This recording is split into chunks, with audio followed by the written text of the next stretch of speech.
Dieu qui écoute les prières. Mais au-delà d'un Dieu qui écoute les prières, tu es aussi celui qui agit et exauce. La Bible déclare que sa renommée s'est accrue à cause de l'accomplissement de ses promesses. Seigneur, tu ne t'arrêtes pas à nous donner des promesses, mais tu as accompli des promesses dans nos vies. Je te fais cette prière que je t'ai toujours fait. Seigneur, tout ce que tu feras avec moi, à la fin, je te rendrai toute la gloire. Je recommande ces instants entre les mains, que tu puisses conduire ces moments. Dans le nom de Jésus, nous t'avons ainsi prié. Amen. Alléluia. Est-ce qu'on peut acclamer le Seigneur pour...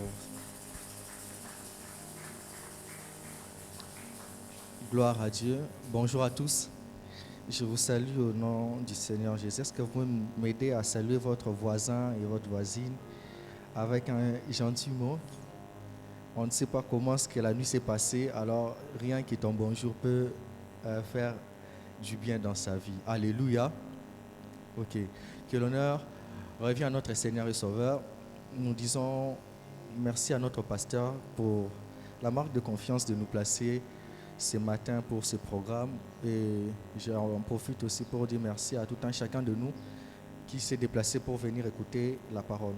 Alors ce matin, puisque nous sommes dans un marathon de prière, j'aimerais nous donner quelques textes. On va lire juste quelques minutes, on va exhorter, puis on va plonger encore dans la prière. Cette activité ou ce moment, c'est le marathon de prière où nous sommes en train de courir derrière la prière, en train de chercher Dieu, puisque c'est déjà la fin de l'année. J'aimerais que nous puissions ouvrir nos Bibles dans le livre de Marc, chapitre 5, le verset 25.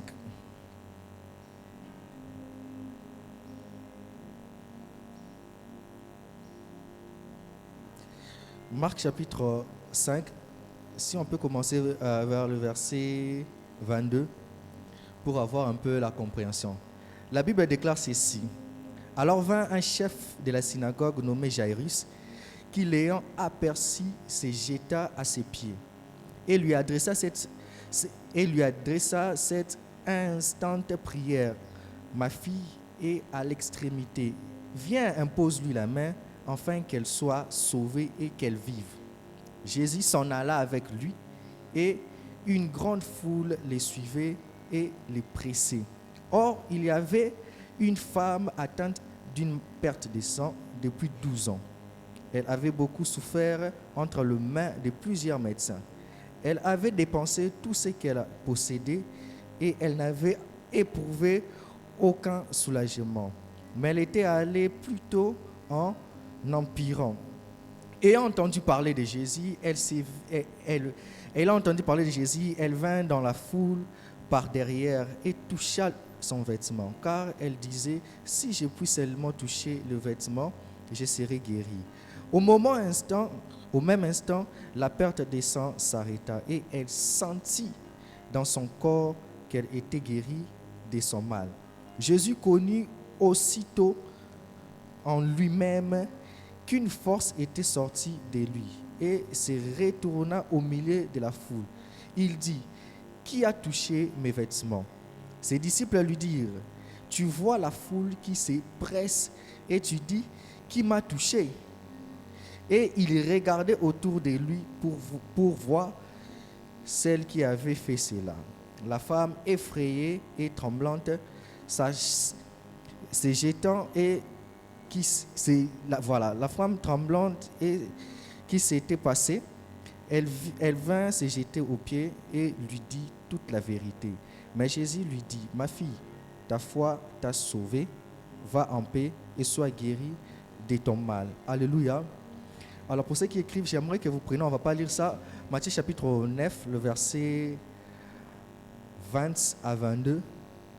Matthieu chapitre 9, le verset 20 à 22. Et puis Luc chapitre 8, le verset 43 à 48. Luc chapitre 8, le verset 43 à 48. Alors, rapidement, nous allons entrer dans notre sujet. Les trois versets que je viens de nous donner, les trois passages que je viens de nous donner, Matthieu, Marc et Luc, ça raconte l'histoire de la femme. Ça raconte l'histoire de la femme. Mais lorsque j'étais en train de lire, j'ai trouvé une particularité dans ces trois livres que j'étais en train de lire. La particularité est celle-ci. Lorsque vous lisez le livre de Matthieu chapitre 9, le verset 20 à 22, on nous relate l'histoire de la femme à la perte de sang. On est en train de raconter. Mais sauf que là, on commence directement avec la femme à la perte de sang. Là, on commence avec la femme à la perte de sang. Lorsque vous descendez encore, vous prenez Marc, le livre que nous venons de lire ici, Marc chapitre 5, le verset 25, ou Marc chapitre 5, le verset 22 que nous venons de lire, on rajoute une autre personne qu'on appelle Jairus. On rajoute une autre personne qui avait un problème. Et enfin, lorsque vous allez dans le livre de Luc chapitre 8, le verset 48, on vient encore ajouter une autre personne qui s'appelle, on n'a pas cité son nom, mais on indique quand même, c'était la fille de Jairus. Mais on rajoute encore d'autres précisions en disant les temps ou bien l'âge que la fille avait. Donc, la fille avait 12 ans et était morte ou souffrante. Cette femme ici, on n'a pas donné son âge, mais les détails qu'on a donnés sur sa vie, on a dit seulement que la maladie qui était en train de la submerger, ça faisait aussi il y a 12 ans. Alors, Jairus, entre la femme qui avait perdu, qui faisait la perte de sang et Jairus, la personne qui était venue avant pour solliciter l'aide vers Jésus, c'était Jairus. La Bible décrit que Jairus était un chef de la synagogue. Parce que sa fille avait un problème, il est venu vers Jésus, demander de l'aide. Il a proposé, il a demandé, est-ce que ça serait pour... Viens chez moi parce que ma fille est malade. La Bible déclare que Jésus est là. Donc Jésus a entendu la requête et comme une personne qui sait faire du bien, il s'est proposé d'aller pour donner la solution. Parce que la solution se trouve entre les mains de Jésus. La solution ne se trouve pas entre les mains des hommes. C'est pourquoi j'ai toujours dit ceci. Là où les conseils des gens ont échoué, là où les résolutions de personnes ont échoué, la dernière solution s'appelle Jésus. Il est la seule personne qui nous donnera des solutions que les hommes de ce monde ne peuvent pas nous donner. Alléluia. La preuve, c'est ce qu'il a fait avec la femme. Et Jésus était en train d'aller. Et puis on décrit une femme, surgit de nulle part, on ne sait pas. Elle venait de sa maison, on ne sait pas. Elle venait de l'hôpital parce qu'on décrit quand même qu'elle était allée voir plusieurs médecins et elle a dépensé tout ce qu'elle avait. Alors on ne sait pas d'où elle venait. Mais ce que j'aime, c'est que la Bible déclare ayant entendu parler. C'est-à-dire, sûrement, ça c'est moi qui suis en train de dire, sûrement elle venait de l'hôpital. Le dernier endroit où elle venait, peut-être elle restait avec, je ne sais pas, $30, $100. Elle part faire des examens, on lui dit que ta maladie c'est incurable. Il n'y a pas de solution. Elle sortait tellement déçue. Et elle a croisé peut-être une amie, une voisine, un monsieur. Tu pars où? Ah, tu es là, Babi, Yesu, terminus. Yesu.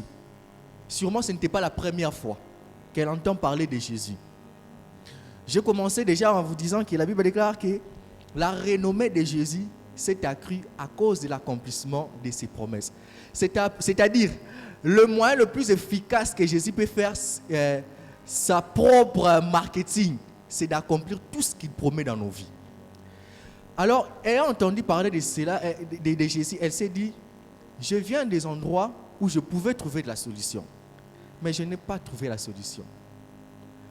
Si kana mekata pa Yesu nanu na tala nanu soki solution na ngai ekouté pa na ye. Mais quand elle venait, vu que sa condition ne permettait pas qu'elle puisse être là où il y a des gens, parce que la Bible déclare qu'il y avait une foule, c'est-à-dire la condition que la femme était ne permettait pas que la femme puisse être là où il y avait des gens.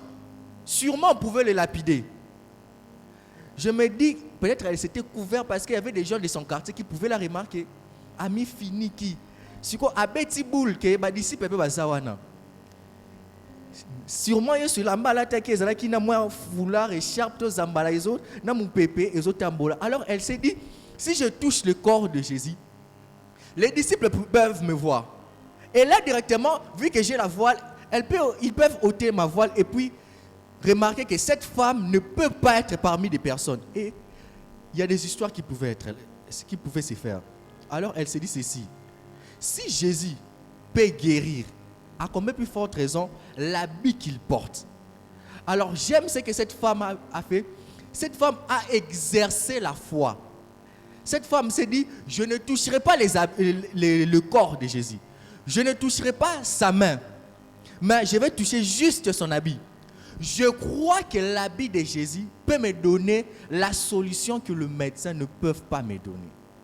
Alors, c'est quoi ma solution? Je vais me faufiler, je vais ramper. Pourquoi? Toucher caca. Je n'ai pas besoin de me jeter vers Jésus, non. J'ai juste besoin de toucher Jésus. Et Jésus, sûrement, il savait qu'il y aura une femme. J'aimerais dire à une personne, tu peux ne pas être dans le plan des gens, mais dans le plan de Dieu, tu es là. Voilà pourquoi j'ai toujours motivé quelqu'un à dire, puisque la Bible déclare qu'il vaut mieux un chien vivant qu'un lion mort, puisque tu vis, il y a encore de l'espérance. La particularité de ces textes, c'est que pour Jairus, il n'y avait plus d'espoir parce que sa fille était décédée. Sa fille de 12 ans était décédée. Mais la femme à la perte de sang, elle a fait 12 ans avec sa maladie, mais elle était encore en vie. J'aimerais dire à une personne, tant que cette maladie ne t'a pas encore tué, il y a encore de l'espoir. Puisqu'on est à la fin de l'année, continue de croire encore. Vous savez, lorsque cette femme a eu la guérison, j'ai aimé ce qui s'est passé. Après que cette femme s'est jetée devant le pied de Jésus, elle a tout avoué. Jésus a vu que vraiment cette femme, Jésus a dit quoi? Ta foi t'a sauvé, va en paix. Et puis à un moment, lorsque Jésus s'est retourné pour aller là où il allait, dans la maison de Jairus, on a dit que des chefs de synagogue viennent. Il dit à Jairus, arrête de déranger les maîtres. Ta fille est morte. J'ai aimé ce que Jésus a dit à Jairus. Il dit, si tu crois, il a dit, crois seulement. Jésus lui a donné un secret. Il a dit, tu vois la femme à la perte de sang? Il n'a pas calculé tout ce que tu es en train de calculer là. Juste une seule chose, c'est la foi qui est exercée pour que son miracle puisse revêtir la chair. Tu n'as pas besoin de quoi? Crois seulement lorsque tu t'approches. La Bible déclare que ceux qui s'approchent, je paraphrase, ceux qui s'approchent vers Christ, première des choses, doivent croire qu'il existe et qu'il est le rémunérateur de ceux qui le cherchent. Je n'ai pas besoin d'abord de recevoir des paroles de motivation. Je ne vais pas avoir des paroles de motivation alors que je n'ai pas la foi. La première des choses que j'ai besoin d'exercer, c'est d'abord ma foi. Dès que je quitte ma maison, tant on a longwenda kunanga nae awanesika, eloko aliboso na mutema, naebe ke eloko nenge nae ko luganzambe awa, nazana kondima ke na robima boete. Alléluia. J'ai la foi que je ne sortirai pas comme ça. Des choses peuvent me compliquer. Je l'ai dit ici au début. Vous savez, des fois, la journée n'est pas famée. La journée d'hier, je ne sais pas comment ça s'est passé. Peut-être que nous avons tenté des choses. Peut-être que nous avons essayé des choses. Comme cette femme à la perte de sang. Elle a essayé. J'aime ce que Matthieu dit d'elle. Matthieu dit ceci. Ayant dépensé ses biens, en voyant plusieurs médecins. C'est-à-dire cette femme a cherché la solution partout. Partout. J'aimerais dire à une personne, Jésus est capable de bouleverser ce que le médecin ne peut pas comprendre. Vous savez, il y a des histoires où les cancers, on diagnostique une personne, on dit que le cancer, cette maladie est incurable. Mais avec une parole sortie de la bouche du Seigneur Jésus, tout est résolu. Tout est résolu. Cette femme est en train de se dire, la condition que je suis ici, la condition que cette maladie m'a imposée, ce n'est pas une maladie voulue par moi. Je suis quand même un enfant de la maison, fille d'Abraham. Mais je suis en train de vivre une situation très compliquée dans ma vie. Je suis en train de parler à une personne qui, depuis l'année a commencé, jusqu'à présent, cette personne est en train de voir comme si des situations ne changent pas. Des situations, ça ne bouge pas, ça ne décolle pas, ça n'évolue pas. Des fois même, tu as tendance à abandonner. Des fois même, tu as tendance à chercher des solutions partout où tu veux aller. Tu es en train de te demander, mais pourquoi elle peut vivre ce qu'il témoigne? Moi, je ne vis pas ça. Pourquoi? Des fois même, tu donnes des offrandes, mais tu ne vis pas ce que tu es en train de chercher dans la présence de Dieu. Janvier, le même problème. Février, le même problème. Et décembre, ça part à sa fin. Tu es en train de voir comme si l'autre ont changé, mais est-ce qu'il y a vraiment la solution? J'aimerais te dire une seule chose. La solution se trouve entre les pieds du maître. La solution, c'est entre les mains de Dieu. Tu peux beau chercher partout, tu peux aller chez le médecin, mais confie-toi à ce que Dieu dit. J'aime toujours le dire ceci. Je ne néglige pas ce que les gens disent. Ce que les gens disent, c'est ce qui est la vérité. C'est-à-dire, lorsque je pars à l'hôpital, on diagnostique une maladie comme cette femme à la perte de sang. Le médecin dit que tu as atteint de telles maladies. C'est la vérité. Parce que c'est ce qu'on voit. Voilà, ce que les gens disent, c'est la réalité. Parce que la réalité, c'est ce qu'on voit. Mais ce que Dieu dit, c'est ça la vérité. Jésus est la vérité. C'est la vérité qui compte. Je préfère croire à ce qui est la vérité qu'à la réalité. Parce que la réalité peut changer. Mais la réalité reste la vérité reste la vérité. Lorsqu'on te dit que le 30 juin, c'est le jour de l'indépendance, c'est une vérité. Ce n'est pas une réalité, mais c'est une vérité. C'est un fait qui est resté et qui ne va pas changer. Alors, entre ce que les gens disent et entre ce que Dieu dit, je préfère m'accrocher à ce que Dieu dit. J'aime ce que les gens sont en train de dire. Il dit ceci, il est en train de dire à Dieu, montre-nous à qui irions-nous. Tu veux qu'on ne te suive plus, ce n'est pas un problème. On va accepter de ne pas te suivre. Mais juste une chose, montre-nous chez qui doit-on aller. Parce que nous savons une seule chose, c'est toi qui as les paroles de la vérité. Les paroles de la vie se trouvent en toi. Je ne peux pas aller chez quelqu'un d'autre. Je vais m'accrocher à toi. Je m'accroche à toi. J'aime cette femme syro-phénicienne. Elle vient vers Jésus. Sa fille est possédée. Elle vient supplier Jésus. Elle demande à Jésus de faire un miracle pour que sa fille, les démons ne puissent pas la déranger. Imaginez-vous, vous êtes une mère. Vos enfants vous tourmentent. Peut-être que vos enfants sont possédés. D'autres personnes, elles se demandent, mais est-ce que j'ai donné naissance à des enfants ou pas à des enfants? Pourquoi d'autres mamans doivent vivre en fait le bonheur avec leurs enfants? Moi, à chaque fois, c'est le même sujet qui se répond. Vous savez, Jésus, ce qu'il a dit? Il a dit, on ne peut pas donner la nourriture de personne aux chiens. Cette femme, ayant entendu cela, pouvait être choquée. Mais j'ai aimé l'attitude de la femme. La femme, elle a dit ceci, tu me traites d'une chienne, ce n'est pas un problème.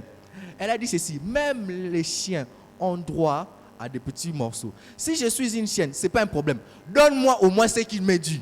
Donne-moi au moins cette miette-là, que tu n'as pas besoin de me donner quoi que ce soit. Donne-moi au moins le miette-là que tu dis qui appartient au chien. Puisque je suis une chienne, donne-moi ce qui me revient. Je crois que dans cette miette-là, ma guérison se trouve là. La résurrection ou la délivrance de ma fille se trouve là. Et Jésus a aimé. Jésus s'est détourné.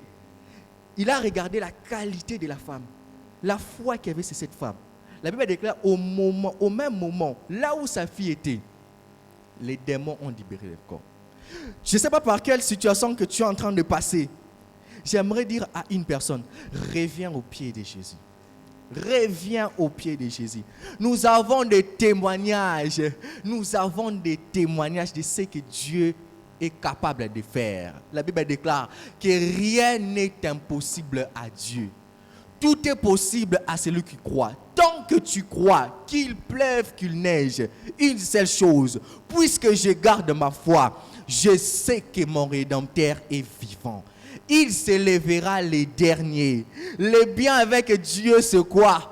Dieu ne vient pas lorsqu'il y a beaucoup de personnes. Parce que lorsque beaucoup de gens sont là, tu te confies à beaucoup de personnes, il ne trouve pas sa place. Alors qu'est-ce qu'il fait? Il va te laisser là, que tu trouves des solutions. Va, marche. Trouve des solutions. C'est comme cet enfant, le fils prodigue. Ayant reçu la richesse, il est allé dépenser cela. Son père le regardait de loin. Je ne vais pas te rejeter, mais vas-y dépenser. Le jour où tu vas t'affaiblir, le jour où il n'y aura rien, reviens, je vais t'accueillir. Et c'est là que tu sauras que depuis longtemps, la solution se trouvait juste au devant de moi. La solution n'était que juste au devant de moi. Le travail que tu es en train de chercher ne se trouve pas en des relations. Surtout encore les siècles où nous sommes ici, où il faut, si tu n'as pas de relations, si tu n'as pas de numéro, on ne peut pas te brancher. Mais pour nous les enfants de Dieu, nous savons un truc, c'est que Dieu est capable de faire ce que les hommes ne peuvent pas faire. Je suis en train de voir le livre de Genèse. On est en train de parler de l'histoire de Joseph. Joseph étant petit, ayant réussi les promesses. Il a réussi les promesses qu'il sera un grand homme. Mais bizarrement, tout a changé. Il y a la jalousie dans sa famille. Joseph a été vendu par ses propres frères. Ceux de son sang l'ont vendu à cause de la jalousie. Après, il est allé en Égypte. Je ne sais pas si je peux dire c'est Dieu ou quoi que ce soit. Il a été élevé, chef de l'intendant. Il gérait la propriété de quelqu'un.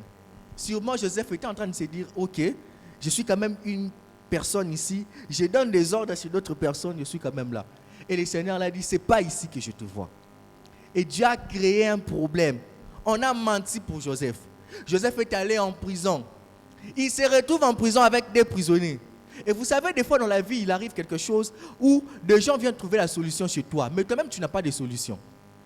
Quand des gens viennent demander conseil, tu donnes des conseils et des gens vraiment, ils sont rassurés. Ah non, c'est à cause de tel conseil que telle maman m'avait donné, que tel papa m'avait donné, que tel frère, et je suis là. Mais toi-même, tu te dis, moi, ça ne change pas. Pourquoi? Une personne n'a pas de travail, il vient chez toi, tu pries avec lui. Cette personne, quelques jours après, il a un travail. Mais toi-même, tu sens que tu n'as pas de travail. La vie ne change pas. Joseph était dans la même situation. Il s'est rencontré avec des prisonniers, il a interprété les rêves. Même si l'autre a été tué, mais quand même aidé son sortie. Et Joseph est resté là, c'est comme si on l'a oublié. Mais j'aime une seule chose, c'est que le Seigneur s'est rassuré de prendre le CV de Joseph, d'écrire le CV de Joseph et l'expérience professionnelle de Joseph, sans que Joseph lui-même puisse établir le CV. Et le Seigneur a pris le CV. Il est allé, il a regardé, il a dit non. Le travail, là, il y a plusieurs personnes, il y a plusieurs sorciers. Il a donné à Pharaon un rêve qui va les troubler. Écoute-moi, je vais te dire un truc. Lorsque Dieu décide de te bénir, des ennemis ou d'autres personnes peuvent avoir la même capacité. Mais il y a une seule chose Dieu met en toi, la différence. Joseph avait un truc chez lui, c'était la différence, une particularité. Les sorciers de Pharaon sont venus, ils n'ont pas pu. Et c'est là que le Seigneur a témoigné de Joseph au travers de quelqu'un. Et Joseph est sorti. À cause d'un songe, Joseph a été élevé au rang de premier ministre. J'aimerais dire à une personne qui est en train de voir sa vie, tu remarques vraiment que l'année est aussi là. Il reste quelques jours seulement pour que l'année est là. Et tu es en train de te dire, Seigneur, je veux voir ta main. J'aimerais dire à une personne, pendant ces marathons, reviens vers les pieds du maître. Reviens encore vers le pied du maître. Tu peux aller sortir, débrouiller, mais reviens vers le pied du maître. Il est la seule personne qui te donnera la solution. J'encourage encore une personne. On t'a dit des choses. Tu as une fille chez toi qui est au mariage et ça fait plusieurs années qui n'a pas d'enfant. J'aimerais dire à une personne, reviens encore au pied du maître. Si c'est Dieu qui t'avait donné cela, il est la seule personne qui te donnera aussi la solution. J'aimerais dire à une personne, tu as eu un travail et tu sens comme si la promotion ne vient pas. Si c'est Dieu qui t'avait donné le travail, il est la seule personne qui te donnera la promotion. J'aimerais dire à une maman, tu as eu tes filles, mais tu as l'impression comme si mes filles ne vivent pas ce que d'autres filles, normalement, des gens doivent vivre. J'aimerais dire à une personne, si c'est Dieu qui t'avait donné ces enfants-là, retourne aux pieds de Dieu. Il est la seule personne qui peut redresser les chemins. La Bible déclare que Dieu, il est le chemin, la vérité et la vie. Puisqu'il est le chemin, il tracera un bon chemin pour tes enfants. J'aime ce que David il dit, j'ai été jeune, j'ai vieilli, je n'ai jamais vu un juste être abandonné, ni sa postérité manquer de pain. Tu es ici, tu es un juste devant Dieu. La promesse t'est donnée, une parole est sortie. Je n'ai jamais vu un juste être abandonné. Laisse les gens se moquer de toi. Laisse les gens, je ne sais pas, parler de quoi de toi. Tant que la parole de Dieu est sur toi, tant que tu es une fille, un fils d'Abraham, Jésus passera dans ton chemin. Et j'aimerais encourager une personne, lorsqu'il passera dans ton chemin, ne rate pas Jésus. Ne le rate pas. Saisis l'occasion de le toucher. Tu n'as pas besoin de toucher son corps. Tu n'as pas besoin de toucher son visage. Comme cette femme qui était venue avec le parfum reversé aux pieds de Jésus. Toi, tu n'as pas besoin de faire ça. Tu as besoin. J'aime ces centenaires romains. Ils se croisent avec Jésus. Ils demandent la solution à Jésus. Jésus voulait aller. Il dit à Jésus, tu n'as pas besoin d'aller. Je crois à une chose. Dis seulement un mot. Ta parole peut quitter d'ici et aller là où il y a le problème. Jésus est arrivé devant la tombe de Lazare. Il n'était pas entré. Il était juste dehors. En plus, il était très loin. Mais lorsqu'il a libéré une parole, la parole a obéi. Lorsque la parole est entrée dans la tombe de Lazare, c'est la parole qui connaissait la sortie parce que la parole était entrée. Puisque la parole est entrée, la parole a pris Lazare.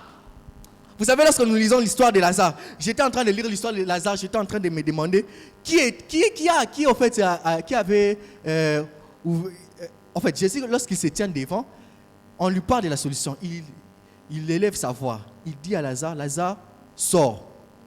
Normalement, c'est illogique. Parce qu'on peut dire sors qu'il y a une personne qui est vivante.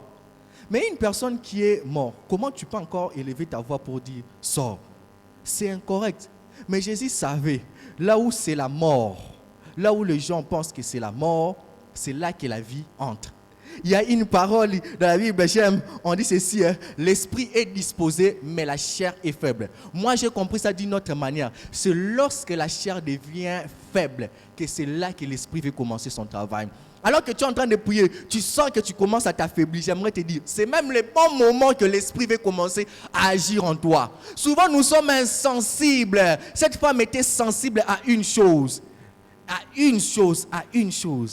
C'est que Jésus est capable de tout faire. Alléluia. Permettez-moi de finir en vous donnant ce témoignage qui m'a beaucoup béni. Puisque nous sommes en train de parler de la prière, les marathons de la prière, c'est ça. Dernièrement, j'étais en train de faire un travail sur Internet. Alors, j'étais entré sur Facebook. J'ai vu un témoignage d'une sœur qui m'a un peu fait penser. En fait, la sœur était dans la province. Elle et sa petite sœur. Et puis, ils ont obtenu la bourse, sont allés à l'étranger. Tant que étranger, on a pas qu'il rotanga. Il y a Liboso et moi aussi à Bali. Une année, elle n'a pas d'enfant. 2 ans, elle n'a pas d'enfant. 3 ans, ça fait 5 ans qu'elle n'a pas d'enfant. Et là qui a moi si peu, nous avons souligné au Robala. Là qui a moi ça sali 3 ans peu azana, moi naté. Banda au Sambela, c'était des personnes qui priaient tout ça. Pendant qu'elle priait, la petite sœur a un rêve. Le rêve lui est arrivé 3 fois. Qu'est-ce qu'elle rêve? Elle rêve que Moutou, Azo Mona Loboko et Fongoli Moulanga Mai et Sopi Mai. 2 fois le rêve. Elle prie, elle n'a pas de quoi. Lorsqu'elle est rentrée au pays, elle parlait avec ses parents. Elle a dit à sa maman, voilà les rêves que j'ai fait. J'ai fait un rêve où il y a une main qui prend une bouteille, ouvre et renverse de l'eau. Pendant qu'elle parle ça, son père qui était là a Simbi Moutou. Les parents ont compris que papa a aimé Loko. Ils sont venus vers papa. Papa l'a dit, mettez-vous, je vais vous raconter. Alors, ce qui s'est passé, c'était que dans la province, vous étiez tellement intelligente. Il y avait les filles du quartier Bando Zoazemi. Alors, moi, je ne voulais pas. Nazaki n'a pas ça besoin diplôme Nabino Bokende. J'étais allé voir un marabout. Je lui ai demandé, je veux que mes filles basent la grossesse jusqu'à ce qu'ils vont obtenir diplôme. Alors, qu'est-ce que les marabouts a fait? Les marabouts a dit à ses papas, amène une bouteille d'eau. Il a amené une bouteille d'eau. Les marabouts a ouvert la bouteille d'eau. Les marabouts a renversé. Il a dit, je suis en train d'annuler toutes ces semences qui entrera dans le corps de tes filles. Il n'y aura pas de production. Mais les marabouts l'ont dit ceci, lorsque tes enfants, aussi sa classe, revient avec une autre bouteille, on va remettre de l'eau. Le papa s'est passé, il a oublié, il n'y a pas d'enfant. La famille est en train de regarder, papa Bomika, en fait, l'avenir des enfants. Mais j'aime une chose, sa fille s'est dit que non, il y a un Dieu qui écoute tout. Si je suis un enfant qui vient de Dieu, alors Dieu est capable de me donner aussi mes enfants à moi. La fille s'est abritée vers Dieu et elle a commencé à prier.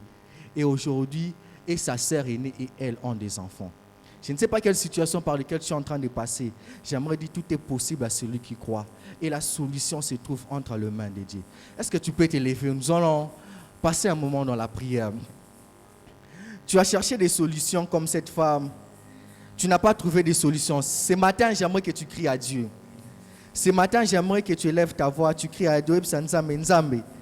Je suis encore venu chez toi parce que chez toi, il n'y a pas de solution.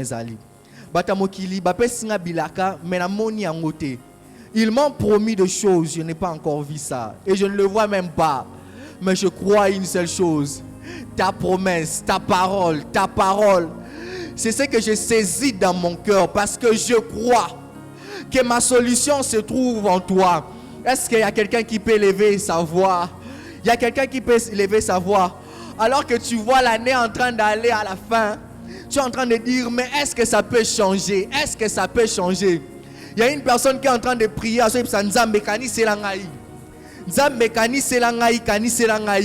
je suis en train de prier, oh Dieu, souviens-toi de moi, souviens-toi de moi, souviens-toi de mes nuits, souviens-toi de mes sacrifices, souviens-toi au travers de mes enfants.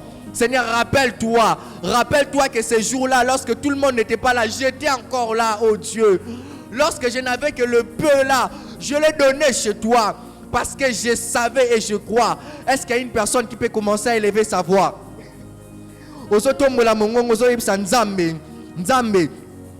21 jours, oh, je vais vraiment te toucher. Pendant ces 21 jours, je vais te toucher. La Bible déclare que qui m'a touché? La Bible déclare que cette femme, ayant entendu parler de Jésus, elle ne s'est pas arrêtée d'entendre seulement. Elle s'est approchée. Le problème, ce n'est pas d'entendre seulement. Le problème, c'est de s'approcher. Comment tu t'approches? Comment tu t'approches? J'aimerais dire à une personne, ne t'arrête pas d'entendre. Mais poussana liboso nae. Crois qu'il est le rémunérateur de ceux qui les cherchent. Crois qu'il est le rémunérateur. Puisque tu t'approches, crois qu'il est la personne qui peut changer. Oh Dieu, je suis en train de te prier ce matin pour des histoires compliquées, pour des histoires qui ne marchent pas, pour des solutions qui ne marchent pas. Seigneur, dans ma famille, il y a des choses qui se répètent. Seigneur, dans ma famille, il y a un décret qui a été signé, que nous devons vivre comme ça, que nous devons marcher comme ça, que nous devons être comme ça. Oh Dieu, je suis en train de te prier. Tu es celui qui change de situation. Tu es celui qui change de situation. Je suis en train d'invoquer le Dieu qui sait changer de situation. Je suis en train d'invoquer Dieu qui sait donner de la valeur. Je suis en train d'implorer Dieu qui sait défendre les gens. Là où les gens t'acquisent, Dieu sait défendre. La Bible déclare qu'il intercède auprès du Père. Je suis en train de rebenga nzambe. Naso benga Yesu ayoka kama bondeli.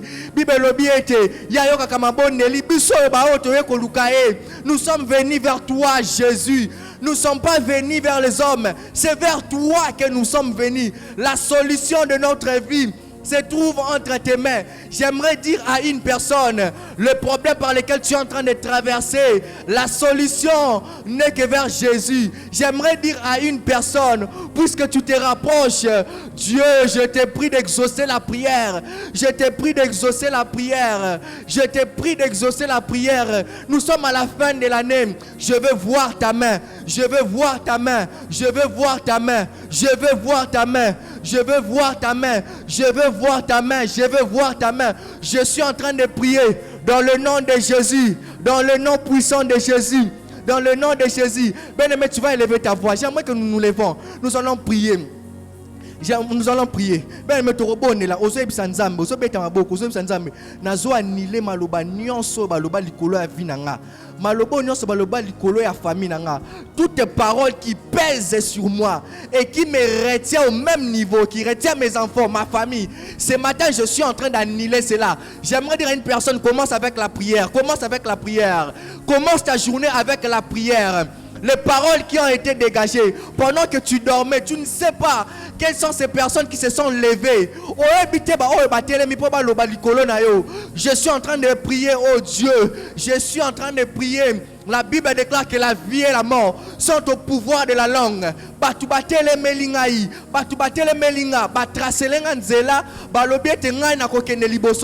Ils sont en train de parler que je ne pourrai pas passer cette étape. Mais je sais que, oh Dieu, tu me dis allons sur l'autre bord. Alors sur l'autre bord, nazo beta maboko, nazo ebisa nzambe, nazo annulé, ba projet nyonso ya monguna. Toutes tes paroles, oh Dieu, qui est en train de peser sur ma vie.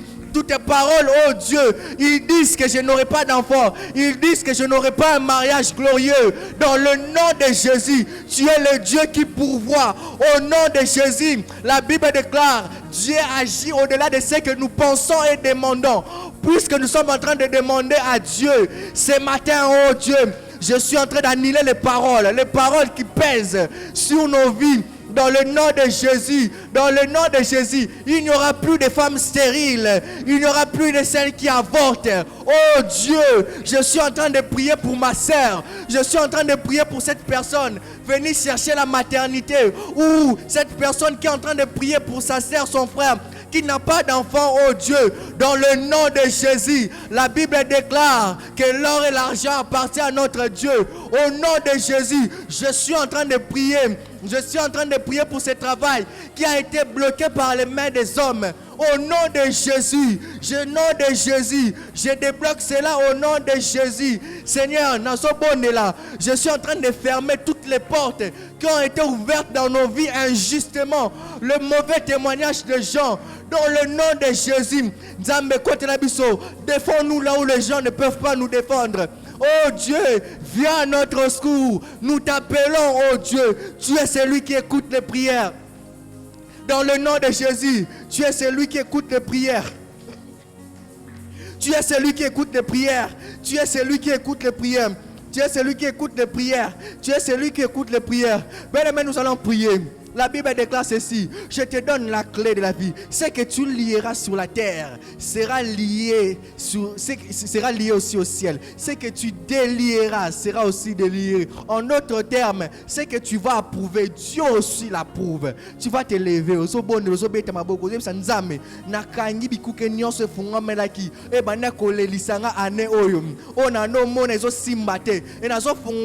Le porte de bonheur, le porte de la vie. Est-ce que tu peux lever ta voix ce matin, alors que tu es en train de prier, tu es en train de prier, de recommander, oh Rakasata la basité, dans le nom de Jésus, les portes, oh, qui se sont ouvertes dans la vie, dans le nom de Jésus, je te donne la clé. Dieu te donne la clé. C'est à toi de te servir de ça. Sers-toi de la clé que Dieu t'a donnée. Quelle porte que tu as besoin de fermer et quelle porte tu as besoin d'ouvrir. J'ouvre la porte du bonheur. J'ouvre la porte de la paix. J'ouvre, oh Dieu, la porte de la richesse. J'ouvre la porte. La Bible déclare: oui, le bonheur et la grâce m'accompagneront tous les jours de ma vie. Et moi, j'habiterai dans la maison de l'Éternel jusqu'à la fin de mes jours. Je suis en train d'ouvrir cette parole dans ma vie. Je suis en train d'ouvrir cette parole dans ma vie. La Bible déclare: avant que tu ne naisses, je te connaissais et je t'avais établi. Je suis en train d'ouvrir cette parole. Il est écrit: voici le projet que j'ai formé sur vous, un projet de bonheur et non de malheur. J'ouvre cette porte dans ma vie. Jésus est en train de parler à Simon. Il dit: Simon, le diable t'a réclamé pour t'écrire comme du froment. Je ferme la porte de la réclamation. Il n'y aura plus de fait de réclamation dans ma vie. C'est que papa a vécu, moi je ne veux pas le vivre. C'est que maman a vécu, je ne veux pas le vivre. Dans le nom de Jésus, nous portons peut-être son nom, peut-être nous ressemblons, mais je n'ai pas la même destinée que mon père. Je n'ai pas la même destinée que mes frères. J'ai une destinée tracée par Dieu.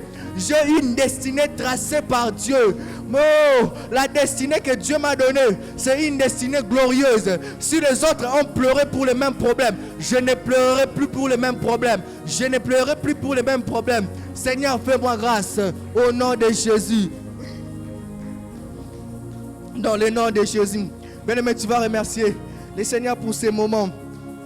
Tu vas commencer à bénir Dieu. Tu dis merci pour les prières que tu as entendues. Tu dis à Dieu: je crois que tu as exaucé les prières. Au-delà d'avoir entendu les prières, je crois, avec la foi, tu vas en train de battre tes mains. Tu dis merci pour le travail. Merci pour le mariage. Merci pour le... Oh, c'est un signe de reconnaissance. Dieu, je te dis merci pour ce que tu as fait, Seigneur. Merci, oh Dieu, pour tout ce que tu as fait.